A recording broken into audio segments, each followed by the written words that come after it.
This is our speaker meeting. Please welcome our speaker tonight, Wayne.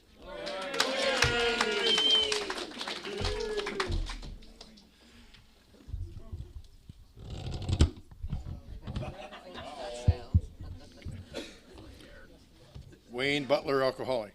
I want to thank Dave and Michelle. Dave likes to send out emails, and I appreciate him. Jokes, he's a practical joker. And I responded I was coming into town Monday, and he called me up and told me the speaker was sick and asked me if I'd fill in. And I said I'd be pleased to. So if you're new, I want you to know that this is a privilege, and it's a pleasure, and I respect it. And some of my friends are here. People I don't know, people I've known for a long time in the room tonight. Michelle, happy birthday. You the best. I love that girl. Mickey's here. I'm glad. Me and Mickey are, I don't mean this for brag, it's just the way it is. Mickey and I travel around the world, speak a lot, and we are probably two of the most hated speakers in AA by those who hate another speaker. And it's just an amazing thing. And I probably deserve it. I don't know. I love AA.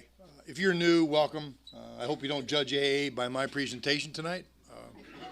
If I make you mad, forgive me. It's in the program. If something I say pleases you or makes you feel better, thank AA, not me. My life is, whatever's good about my life is a direct result of Alcoholics Anonymous. What's bad about my life is a direct result of my self-will. Promise you. I do not believe God does bad things to get my attention. I believe I get bad things because I put that out there. I believe that. It took me a long time to learn that I was a case of self-imposed crisis. I've been in a lot of therapy. Anybody else? I've been besides, Adam's here. He's the other one that ain't like too well.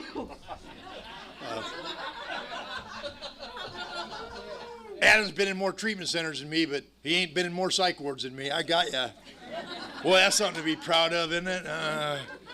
Well, here in AA, if you can outsick another person, you're a winner, by God. This is the only place I know of where you go to be as sick as you can be and get esteem from it. It's the damnedest thing I've ever. It's the only place where you want to be a president. I mean, you know what I mean? I used to sit in meetings. I swear to God. And people would wonder what I'm staring at because I just kind of get that, the glaze. And what I'd be doing is I'd be looking at Bill and Bob's picture. And I swear to God, I'd be visualizing mine floating up between them. What do I got to do? Who do I got to kill? You know what I mean? There's got to be room for me. I just know it.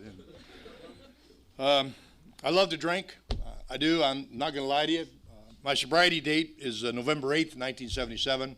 Haven't had any booze, pills, powders, potions, or lotions that alter my emotions. From that day to this, however, I've needed them. There is not a doubt in my mind that I'm not only bipolar, I'm tripolar. I mean, I've got my head stuck up two people's ass. And, I got problems. I have problems that have problems. Have you ever tried to solve a problem and made one worse? Piece of cake. I don't even need help for that. Some of you in here that are new might think because I'm sober 32 years that my life is solved and it's a piece of cake, and I'm here to report to you that's not the truth. I'm a sinner today just like I was 32 years ago.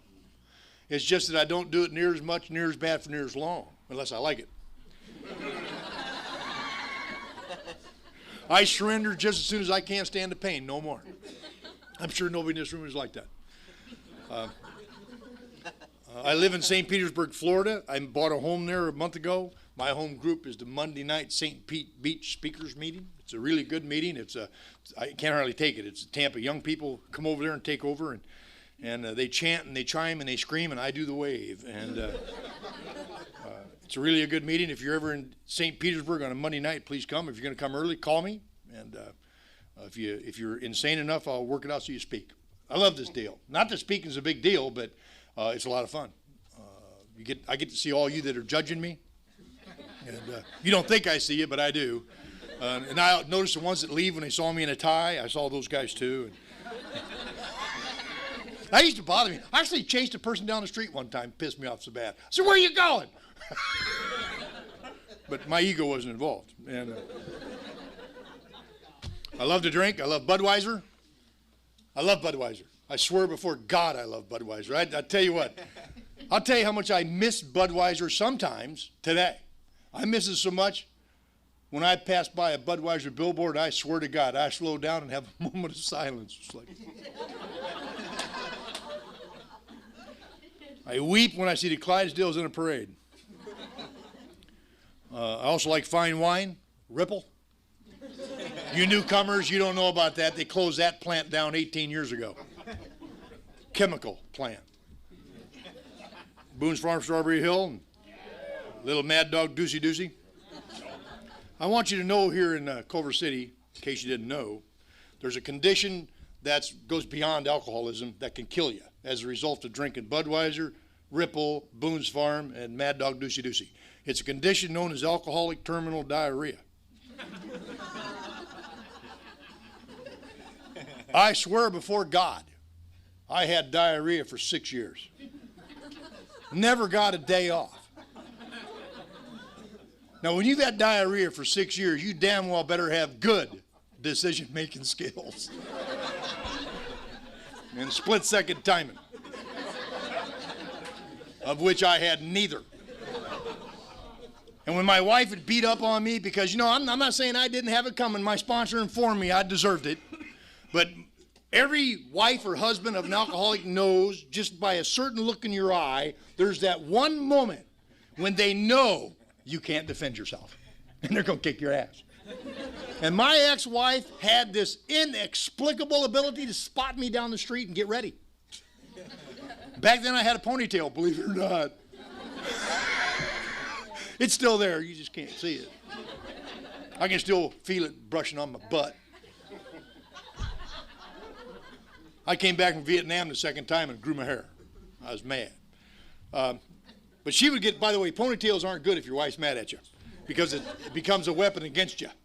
And one night I'd come home and she wasn't happy with me, and she saw that look in my face. She knew I couldn't defend myself, and I couldn't. I was so drunk, the wind could have blown me over. She got a hold of my ponytail and she's whipping my head around, and she gets me on the floor. Bad thing. And she gets me on the floor and she is whipping my head into the floor, and I know the only chance I got is to get into the bathroom because she's not coming in there. I swear to God, I am crawling on all fours to get to the bathroom. She is whipping my head around. I'm bleeding from both eye sockets. And I swear to God, the minute I cross the threshold, she goes to bed. And I go like this, victory. And then I hug the old toilet bowl, and then everything, I surrendered. And then everything cut loose at the same time. And all of a sudden, I'm puking into the toilet, and I noticed that my welfare denture flew out, and I'm watching it circle the drain. And I have a moment of pitiful and incomprehensible demoralization, because I know if they get down that shooter, welfare ain't giving me no. By the way, that's why welfare gives you Velveeta cheese, so it sticks the damn teeth in that don't fit. So I know if I don't get them, welfare ain't giving me no more. And by God, I went in after him, and I caught him right before they got down and shoot her. And I thought to myself, what the hell? I rinsed him off and put him right back in.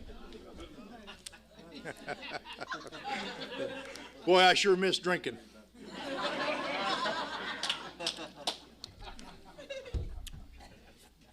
November 8, 1977, I took what appears to be my last drink. I didn't mean to. I didn't know it was going to come to that. I'd gotten married twice, once in a 5-day blackout, didn't even know who my wife was. You ever been in a blackout that lasted 5 or 6 days and you had to get a newspaper to find out where the hell you were? I'm driving a car, and I notice there's a woman next to me. I don't know who the hell she is. And the one thing I swore I would never do, because I watched my dad cheat on my mom, I watched my brother cheat on his wife. I swore I may do a lot of things, but I'll never cheat. I swore that. I made that an oath. No judgment of people who do that. I'm speaking about Wayne Butler. So I'm driving my car, and I notice a woman sitting next to me, and that's no big deal. And then I notice she's wearing a wedding ring, and I think, oh boy, I blew it. I'm with a married woman. And I must have had a certain look about me, because she says to me, what's the matter, honey? That's not my name. I picked up on that pretty quick. I said, who are you? Now, you ladies, don't you agree when you've been married 2 days, you don't like that shit? I said, who are you? She hit me. She said, don't tease me like that. And I said, no, really, who are you? This time a tear's rolling down her face. Nah, whose wife is this anyway? And then she says, baby, don't you remember we got married? I thought, oh, boy. Apparently we'd gone to Palmyra, Missouri, where you could marry your sister if you want to. No offense. It's true, no offense. You know, I was speaking in St. Louis one time, and I forgot St. Louis is in Missouri. I couldn't have got a date in a woman's prison with a fistful of pardons that night.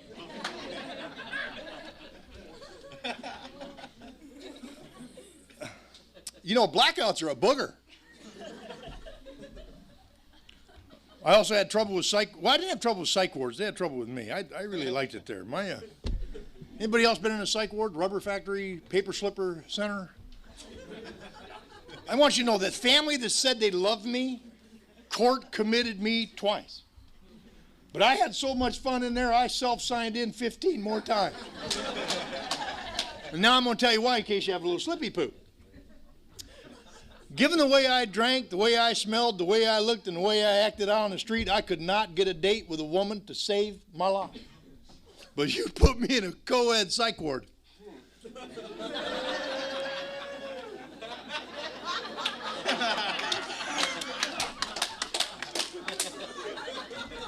You know, when you lose your welfare teeth,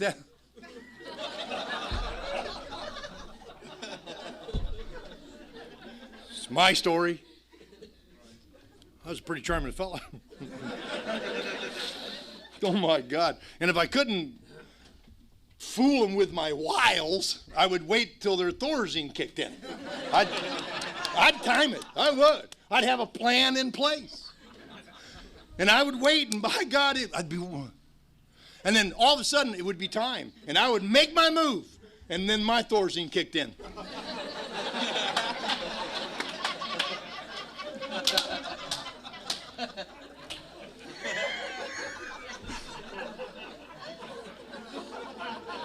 So that's what you're dealing with tonight.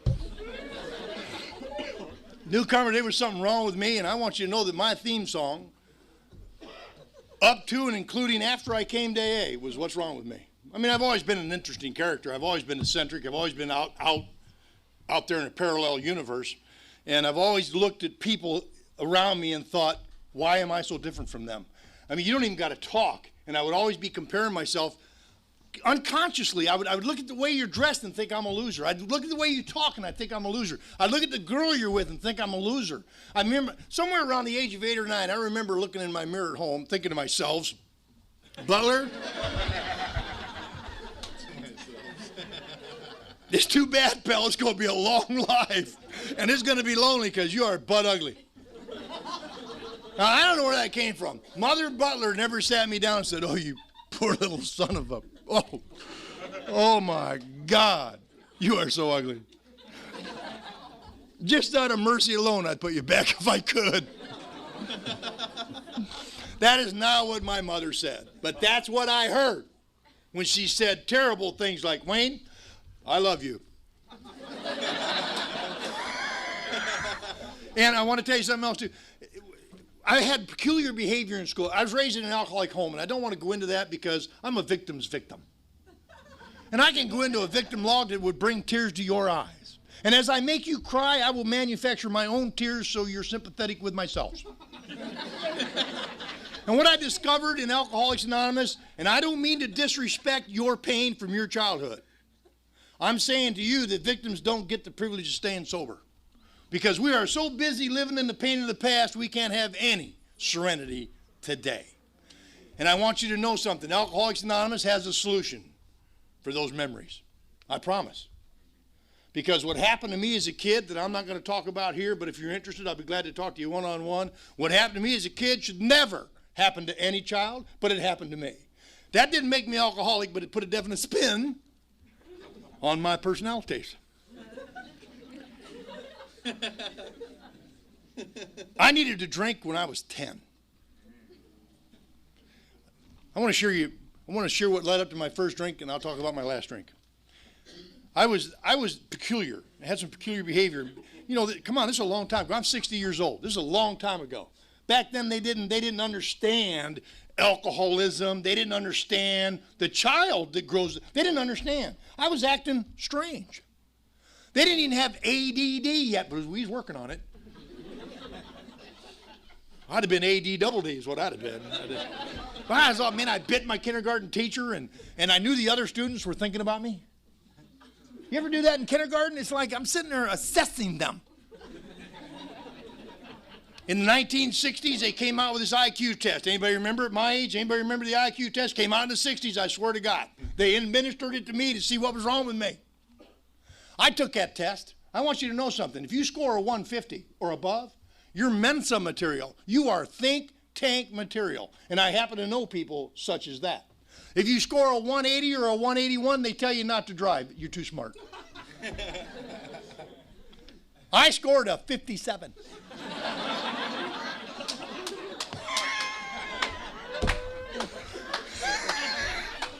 And I didn't cheat. And they immediately put me in the retarded class. Not special ed. Not remedial. Retarded. We rode the goddamn short bus. Everywhere we went. Everybody else went in the long bus. I had to wait for the short bus. And you bullies in the room, you know who you are. You love to pick on us special kids. I'm only bringing that up for a reason. I'm not bringing that up so I'm a victim. I'm bringing that up because it was the lead up to the most magical day of my life. 3 wrestlers got 3 of us kids from the special class and locked us in a hall locker, each one of us in a hall locker. On Friday night, they didn't find us till Monday. Now those other 2 kids who suffered from what we now know as Down syndrome, they came out the same way they went in. I came out a little different. I had to come to AA to find out what I came out with. I came out with a resentment. And Tom was one of those kids in school that was a brown noser. You know, they do extra credit crap, you know, to raise an A to an AAA. You know what I mean? Well, Tom was mine. There was 11 kids in my special class, and we each one had a chaperone all through high school, one of these kids, right? Tom was mine. And I want you to know something. Tom was my first hero, not my last, but my first hero. Here's why. And here's what led up to me being right here, right now. Tom went and found those 3 wrestlers and kicked the holy crap out of them is what he did. But I'm an alcoholic. Didn't know that. I was budding. I went and started lying to Tom. I told Tom they was picking on me again just so he could kick the crap out of him again. I should have been a banker. I was into interest already. Tom became my instant hero. Tom, by the way, us kids in the special class, we didn't go to class. We went to putt-putt. They didn't know what to do with us. They had no idea back in 64, 65, and 66 what to do with kids like me. So we went and played putt-putt golf. They didn't want us to have books. We ate them. My first obsession was not alcohol. It was milk bone dog biscuits. I swear to God. I loved them. But that's a story for another day. I'm a senior. I've been in that class for 4 years. I have not read one single book. We have our own class. I swear to God, when I was way uneducated. I'm not blaming. I'm reporting. This did not make me alcoholic, but it came into play when I got to AA. You see, a lot of people have a tendency to dismiss what people like me and you go through before we get here, and then minimize the relevance of what it means to try to find a way to stay sober in AA amidst people who can talk, damn it. People who have the ability to communicate without the F word every other word. Like I got to stick a cigarette in your goddamn face. My sponsor said I can't do that no more. I kind of like flicking my Pell Mell Reds at people. Even the ones who smiled at me because I knew they was up to something. Tom took me to the senior dance. I'm the only one of the special kids that got to go to the senior dance. I'll never forget, I've never been to a dance. I've been to putt-putt.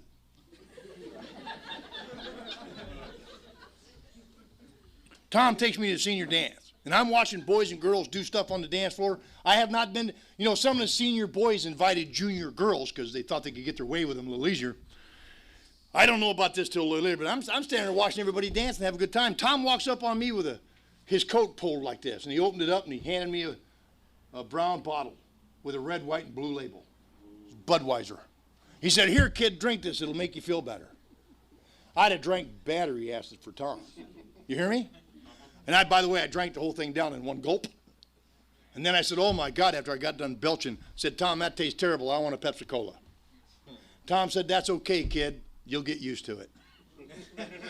Now, here's what Tom meant. Tom, to this very day, is a friend of mine. Tom has stayed in contact with me all these years. Tom went to one AA meeting with me to see me get my 5-year chip, and he says, "I don't know what all that's about, but you better keep going." He says, "I've never seen anybody get de-retarded like you."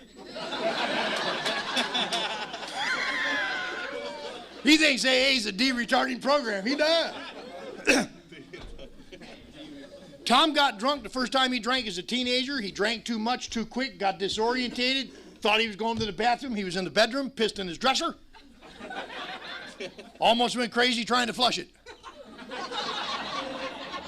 Said to himself he's never doing that again, and from that day to this day, Tom has never done that again. That's what Tom meant when he said I'd get used to it. But you see, Tom's not an alcoholic. What happened to Tom did not happen to me. What happened to me was I got so damn good looking I couldn't stand it. I went to about a 310 IQ. I balled me a blue-eyed blonde dancing with some loser. Knew I was going to need freedom from blondage. I walked right out on the dance floor and asked if I could cut in, having never danced with nothing but a putter. And she was a junior. She didn't know no better. She felt sorry for the retarded kid, danced with me, and then danced with me again, and then danced with me again, and then I found out later that night sex meant 2 people. The closest I ever got to was a putter. I didn't know that. She ruined my sex life. Because I'd been having sex since I was 13. I thought I was pretty good at it. She complicated the entire procedure. Tom told me the next day I had a great time. Couldn't wait to do it again. That was my first drink. Now, if you're new, I didn't know this, but the reason I drank again was not because it tasted good. It isn't all the reasons that you might think. The reason I drank again is because something happened between here and here with that Budweiser that no human profession can touch with understanding. Something happened to me that only a spiritual resolution can fix. Something so spiritual took place inside my gut. I'm not suffering from depression like I've been told my whole life. I thought I was. But I want you newcomers to know something. Maybe in your case you are. But I come to discover I'm suffering from a condition that was written about in 1939. I'm suffering from what's known as dispiritedness. My spirit has been broken. My spirit, there's something about me in here that nothing out there can fix with any permanence at all. No matter what makes me feel better for just a little while, doesn't turn the trick and keep me that way. I tried drinking Budweiser, Boone's Farm, Ripple, Mad Dog. I never drank whiskey because that's what my dad drank. Didn't drink tequila but once. And that got me put in the psych ward again, so I switched. That was before I started enjoying the psych ward. On November 7th, I'm sleeping in a dumpster behind Larry's Oasis. I'm in a flipping dumpster, BFI. And I hear a knock on my lid. And I'm home.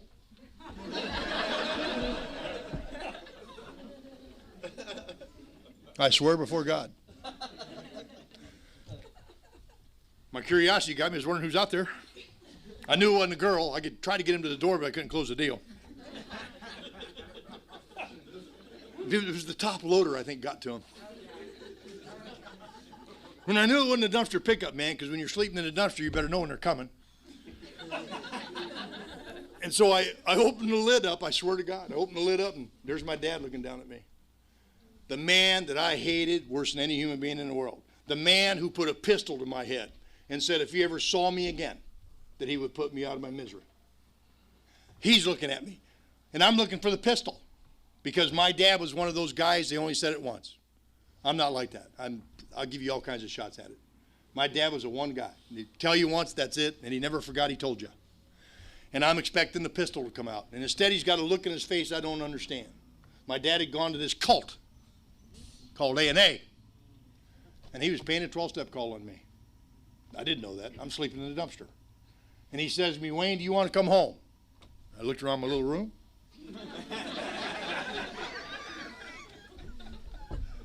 And I said, no thanks, Dad, I'm doing fine. And you know what's sad about that? I was doing fine.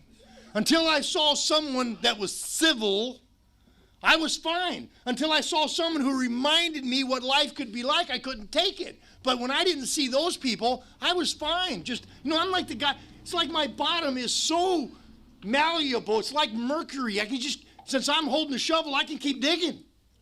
And I can always make my new roost perfect for me. People like me don't recover very often. People like me go out there and get used to the street and stay there. And by God help you if you try to interfere with what I've done. Now, November 8, 1977, I took what appears to be my last drink. Couldn't believe it. Had no intention of stopping drinking that way. If I knew I was going to stop drinking, I'd order a truck. My sponsor asked me the night before to show up. By the way, I'd been in AA for 5 years. My sponsor picked me. I didn't pick him. I never would have picked him. I hated his guts. He was sponsored by a guy by the name of Clarence Snyder. If you don't know that name, he's in the history. He was the first one to leave the Oxford group, Third Man Sober. Clarence Snyder, his stories in the first edition, Home Brewmeister, second edition. That was my grand sponsor, very Christian man. Did not force it down my throat. What he did was he had patience with me because of his convictions, he had patience with me. And from November 8, 1977 to today, newcomer, I want you to know it's been an evolutionary process that could not have taken place had I not, little by little by little, taken the painstaking efforts of working the steps out of the big book of Alcoholics Anonymous. Making mistake after mistake after mistake and refusing to drink behind it. Because I had so many commitments, so many sponsees, and so much involvement in AA that it took me over instead. Even when people in AA were pointing a finger at me, judging me. Well, of course, we don't judge. They were just reporting. I didn't drink. I remember I came home from a dance one time. My wife and I got back together again. She found out I got a job. She fell in love with me again. Moved back in. She joined Al-Anon. I joined AA, and we were doing well. We were the AA couple from hell. And I'm on a pink cloud. Now, do you know what a pink cloud is? That's when you come to AA, you're brand new, and you're happy for no good reason. That's a pink cloud. And I'm not telling you to get off it. I'm just going to suggest you pack a pink parachute.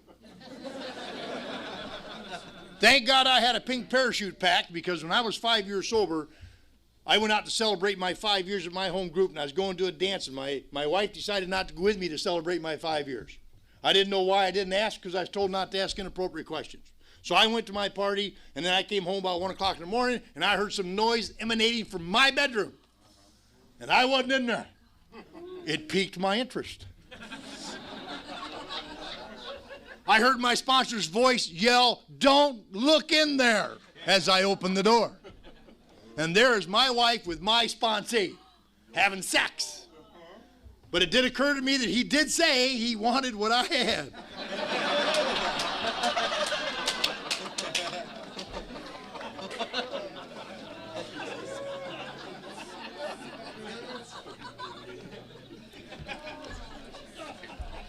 From the looks of things, he was willing to go to any lengths to get it, too. Although it didn't work well after that. We got divorced.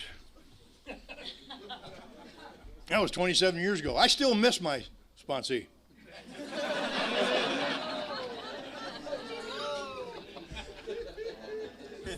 I didn't drink. I ran over to my sponsor's trailer. He lived in Jerry Springerville, Redux. Oh my God. He stayed up all night with me that night. And then he took me over there the next day and helped me move out. And he says, "I don't want to hear one unkind word about your wife." He says, "Your wife's just living her life, and you're going to live yours, and you're going to show respect." And that's what we did. And boy, I wanted to say things. I hurt. Oh my God, that hurt. I went to meetings, and every meeting I went to, well, how's your wife?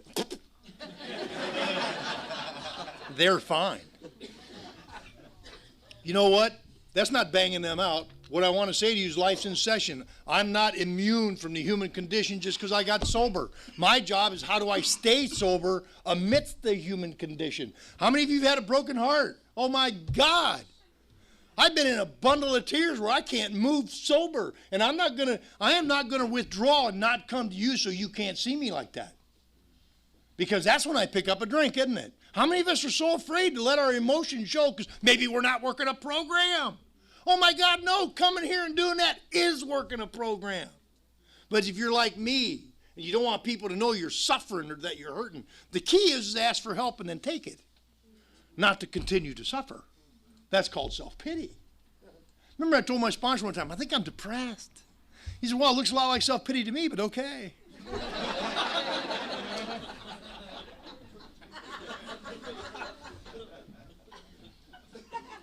I make a lot of mistakes. When I was 10 years sober, well, I'm running out of time. When I was 10 years sober, I became a cop. How about that? I did. Applied for the Polk County Sheriff's Office. Sheriff Bob Rice. My lieutenant was Lieutenant David Long. I don't have time to tell you that story, but it's absolutely impossible. But let me assure you, it's impossible to become a cop if you've been arrested 9 times for what I was arrested for. And if you've been psychiatrically institutionalized 17 times. It's hard to be a cop, if not impossible, unless you live in Iowa. There they consider it a good experience.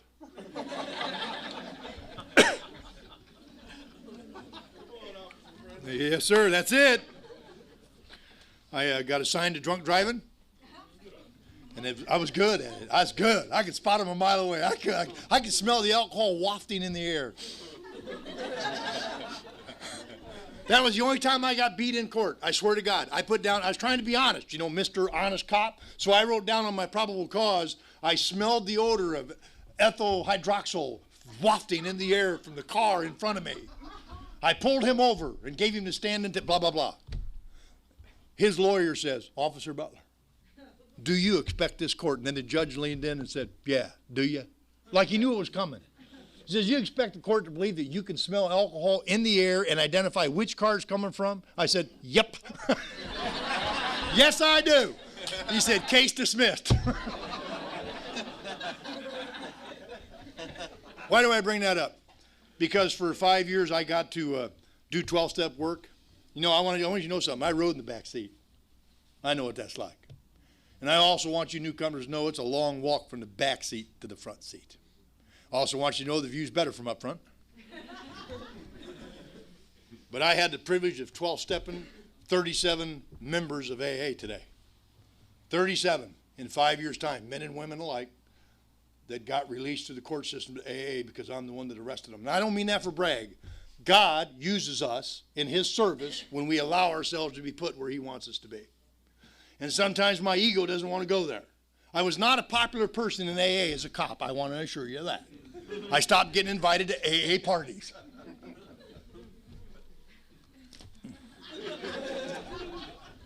By the way, that's why I quit being a cop. I quit because I missed my AA life so much. I did. I mean, I don't blame them. I understand. But you know what? My sponsor said, you know what? Don't blame them. You're a cop, and they're paranoid. I think they're guilty. No, they're paranoid. Hell, half the people that came to my graduation from the academy had outstanding warrants. So here it is now, 32 years, one day at a time. No big deal. No big achievements. A lot of mistakes. I've corrected every mistake I've made to the best of my human ability. I may have some outstanding ones. When I recognize them, I'll get to them. And I'll tell you why. I do not want to be so guilty in my actions that I have to pick up a drink. That does not mean I won't make mistakes. That means I better clean it up when I do. And I get to have a free life. Geez, I was just talking to Dave before the meeting. I got called from Kampala, Uganda, East Africa. A guy by the name of Abdullah Ali was at something in Johannesburg. and I'm not proud of this, he found a CD thrown in the trash. It happened to be mine. You was there, wasn't you? Yeah. Eliminate the competition.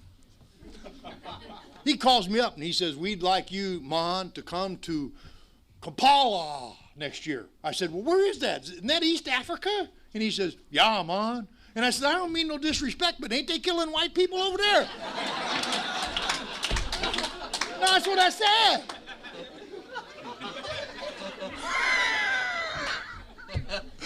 Well, he had me over in South Central today, for God's sake. They was looking at me funny too, wasn't they? I said, where are you going? Here's what I hear. Abdullah says, there was a pause, because he's trying to figure out what to say, I know. He says, Abdullah, protect you, Mon. I said, I'm in. Sane. My time's up. I want you newcomers to know that, you know, AA is a great deal. I'm sober today by the grace of God. The power of 12 suggested steps, my continued willingness to do this, to fill my soul. It isn't about speaking or being a speaker, it's about how this empties myself of self and allows the power of this room to inspirit me.